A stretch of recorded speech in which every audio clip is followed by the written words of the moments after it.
सास बहू की मजेदार कहानी। एक लड़की की नई नई शादी हुई। वह अपने नए घर मतलब ससुराल में जैसे ही प्रवेश की, उसे कुछ भी अच्छा नहीं लग रहा था, क्योंकि उसकी सास हमेशा उसे हर बात में टोकती थी और कुछ ना कुछ उसके विरुद्ध में बोलती रहती थी। उसे अपने पिता का घर याद आने लगा। हर पिता के समान उसका पिता भी उससे बहुत प्रेम करता था। बचपन से जवानी तक पिता ने अपनी बेटी की सारी जरूरतों को पूरा किया था और बहुत लाडों से अपनी बेटी को पाला था। यह नई नवेली दुल्हन अपनी सास के इस रूखे व्यवहार के कारण परेशान हो गई और कई बार तो अपनी सास को खरी खोटी सुना देती थी, जिसके कारण घर में बड़ी ही असमंजस की स्थिति पैदा हो गई।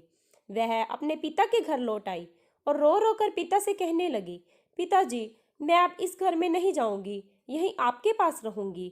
यदि आप मना करेंगे तो मैं आत्महत्या कर लूंगी। पिता समझदार थे। पिता ने बेटी को 2 दिन के बाद कहा, बेटी, यदि मैं तुमसे एक बार जैसा कहूँ, क्या तू करने को तैयार है? यदि तू इसके बाद भी कहेगी कि तू इस घर में मेरे साथ रहना चाहती है, तो कोई बात नहीं। बेटी ने पिता से कहा, कहिए, लेकिन याद रखना, यह अंतिम बार होगा कि मैं उस घर में जाऊंगी।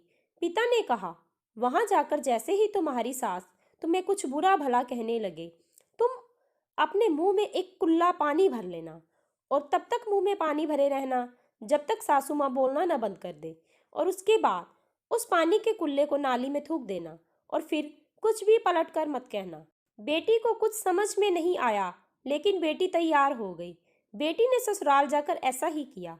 जब भी सासू माँ कुछ कहना शुरू करती, तुरंत बहू मुंह में पानी भर लेती और बहुत देर तक भरी रहती।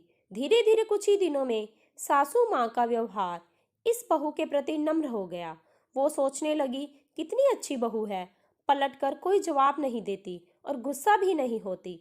अब वो उस बहू को बेटी कहने लगी और उसकी तारीफ करने लगी।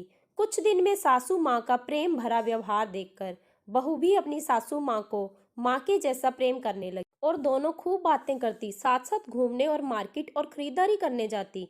कुछ दिनों के बाद इस लड़की का पिता अपनी बेटी से मिलने आया। घर के सभी लोगों ने पिता का खूब अतिथि सत्कार किया। फिर जब पिता अपने घर वापस जाने लगे, तब अपनी बेटी से कहा, बिटिया चलो, यदि तुम मेरे साथ चलना चाहती हो तो अपना सामान पैक कर लो, हम वापस चलेंगे। तब बेटी ने कहा, नहीं, अब यही मेरा घर है, मैं अपनी सासू माँ से बहुत प्रेम करती हूँ, अब मैं इन्हें किसी भी कीमत में अकेला छोड़कर नहीं जाऊंगी, यही मेरी माँ है। पिताजी अपनी बेटी की इन बातों को सुनकर वो सास बहू के अटूट प्रेम को देखकर बहुत खुश हुए और बेटी को बहुत आशीष देकर खुशी खुशी